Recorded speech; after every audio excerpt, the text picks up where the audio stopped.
महमूद का सिपाही, उसे चटपट गांव का पहरा देने का चार्ज मिल गया। लेकिन पुलिस का सिपाही पालकी पर चलेगा। एक टोकरी आई, उसमें कुछ लाल रंग के फटे पुराने चिथड़े बिछाए गए, जिसमें सिपाही साहब आराम से लेटे। नूरे ने यह टोकरी उठाई और अपने द्वार का चक्कर लगाने लगे। उनके दोनों छोटे भाई सिपाही की तरह सोने वाले जागते रहो पुकारते चले। महमूद को ठोकर लग जाती है, टोकरी उसके हाथ से छूटकर गिर जाती है और मियाँ सिपाही अपनी बंदूक लिए जमीन पर आ जाते हैं और उनकी एक टांग से विकार आ जाता है। महमूद को आज ज्ञात हुआ कि वो एक अच्छा डॉक्टर है। उसको ऐसा मरहम मिल गया जिससे वो टूटी टांग को आनन फानन में, जल्दबाजी में जोड़ सकता है। आनन फानन का मतलब था जल्दबाजी में। टांग जोड़ दी जाती है, लेकिन सिपाही को ज्यों ही खड़ा किया जाता है, टांगे जवाब दे देती हैं। शल्य क्रिया असफल हो जाती है। शल्य क्रिया का मतलब है जो डॉक्टर हड्डी जोड़ते हैं ना, उन्हें शल्य चिकित्सक कहते हैं। तब उनकी दूसरी टांगे भी तोड़ दी जाती हैं। अब कम से कम एक जगह आराम से बैठे तो सकते हैं। तो यहाँ तक आपने देखा कि बहुत तरह के खिलौने आए जो फिर टूट गए, कोई काम के नहीं है।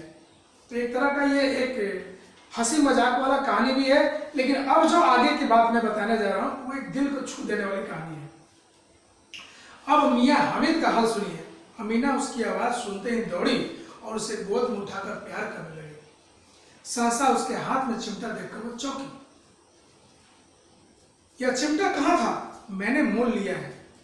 उसकी दादी पूछती है, यह चिमटा कहाँ से लाए? हामिद बोलता है कि यह मैंने खरीदा है। कितने पैसे में? 3 पैसे में। अमीना ने छाती पीट लिया। यह कैसा बेसमझ लड़का है कि दोपहर हुआ, कुछ खाया ना पिया, लाया क्या था? चिमटा।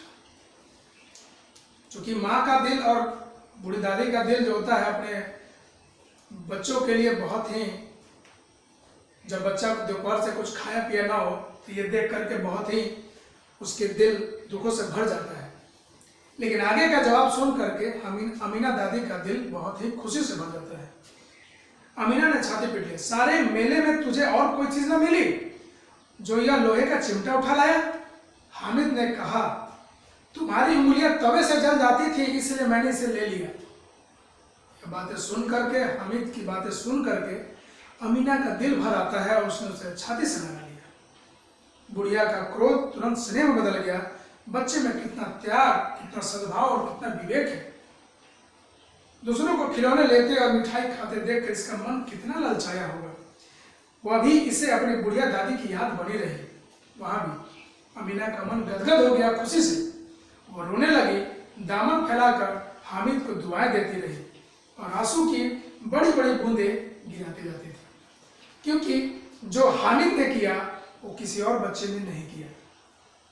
और एक छोटे से बच्चे में इतनी समझ देख करके उसकी बूढ़ी दादी का दिल खुशियों से गदगद से भर गया।